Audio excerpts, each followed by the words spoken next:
এই বিএনপির লোকজন যারা আজকে গুন্ডামি মাস্তানি করতেছে এরাই কিন্তু ধান খেতে পাট খেতে গত 16 বছর ছিল। বিএনপির একাংশ নেতা কর্মীরা যে নব্য আওয়ামী ফ্যাসিবাদ হয়ে উঠতেছে সেইটা জনাব তারেক রহমান আপনাকে হুঁশিয়ার করছি, আপনাকে সতর্ক করছি। বাংলাদেশে এই ভয়ের রাজনীতি মুক্ত একটা জায়গা আমরা তৈরি করতে চাই। এখন পর্যন্ত আমরা যে সিট পেয়েছি গণভোটের সংখ্যার থেকে এমপি হওয়ার ভোটের সংখ্যা অনেক বেশি।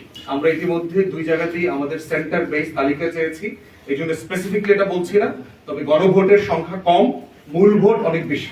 আপনারা জানেন ভোট একসাথে দুইটা দিতে হয়েছে। সো আলটিমেটলি গণভোট কম হওয়া আর সাদা ব্যালটের ভোট বেশি হওয়া মানে এখানে ভোট জালিয়াতি হয়েছে, এখানে ব্যালট স্টাফিং হয়েছে। এখন আমরা স্পেসিফিকলি কত পরিমাণে হয়েছে মানে এটা বিশাল সংখ্যা। এক উপজেলাতেই এটা আমরা দেখতে পাচ্ছি, আমি যে মার্জিনে হেরেছি সেই মার্জিনের কাছাকাছি একটা সংখ্যা। তো এই লেভেলের চট দখলের নির্বাচনের নাটক যেগুলো ধরেন আমি আশঙ্কা আকারে আপনাদেরকে এর আগে বলেছি যে, এবং রিপিটেডলি বলেছি, আমার অফিস যেদিন আপনার ভাঙচুর করলো বিএনপি নেতারা তার পরের দিন তার আগের দিন আপনাদের সাথে আমরা মত বিনিময় করেছি। সেইটা হচ্ছে নির্বাচনের একটা বাস্তবতার নিচোখে সচক্ষে দেখলাম আর কি। আমরা এমনও ধরেছি যে কেন্দ্রে যাওয়ার পথে যে ভোটার স্লিপটা দেয় না, স্লিপের সাথে টাকা দিয়ে দিচ্ছে। ভোট কেন্দ্রে ভিতরে যেটা মানে কালো পর্দা দিয়ে ঢাকা, সেখানে লোক দাঁড়ায় আছে, 2 জন 3 জন 4 জন মিলে দাঁড়ায় আছে। কোথাও কোথাও দেখেছি ওই পর্দাটাই নাই। যেই লেভেলের ভয় ভীতি ছিল, ভয়ে ভোট দিতে যায় নাই এমন ঘটনার মেসেজ বলে যে আমি গেছি, আমার মা পরিবার কেউ ভয়ে ঘর থেকে বের হয়নি, কারণ বলে গেছে এরপরে রামদানিয়া কোপাবে, ঘর বাড়ি ভেঙে দিয়ে আসবে। হাজার হাজার নেতা কর্মীরা এলাকা ছাড়া এখন পলাতক জীবনযাপন করছে। সেই চিত্রটাই আজকে আপনাদের সাথে শেয়ার করা হচ্ছে। আমার ভোটের দিনের চিত্রের কিছু অংশ বললাম আর কি। আমাকে কোপাবে, আমার সহকর্মীদেরকে কোপাবে, কার বাড়িতে, এখনই বাড়িতে লোক পাঠাচ্ছে, এরা বরিশালে কে কোথায় থাকে, এখানকার বিএনপির ছেলেপেলেরা কারা খবর নিতে রেকি করতে পাঠাচ্ছে, রামদা জোগাড় করতেছে, এটা জোগাড় করতেছে, ওই এলাকায় যেতে দেবে না। মানে 100-র উপরে ঘটনা ঘটেছে, আপনার রক্তাক্ত হয়েছে।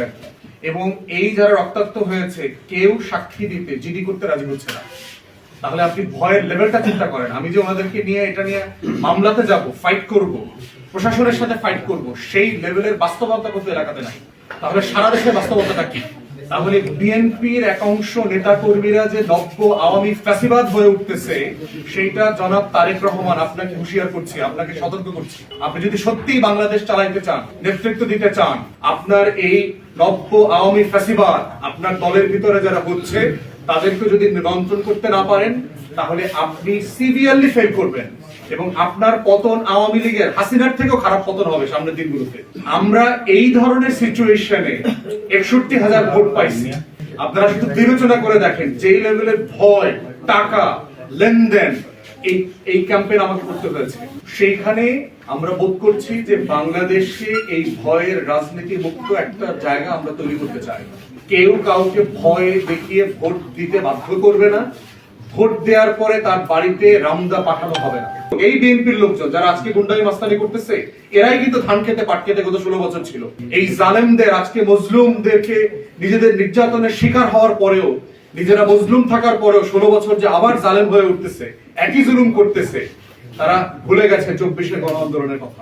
ভোটের পার্সেন্টেজ আর শতাংশের পার্সেন্টেজ যাই হোক, ঢাকার রাজপথ কাঁপায়া দেওয়ার মতো শক্তি কিন্তু ঐক্যবদ্ধ বাংলাদেশ জোটের আছে। এটা মাথায় রাখতে হবে তারেক রহমানকে এবং বিএনপিকে।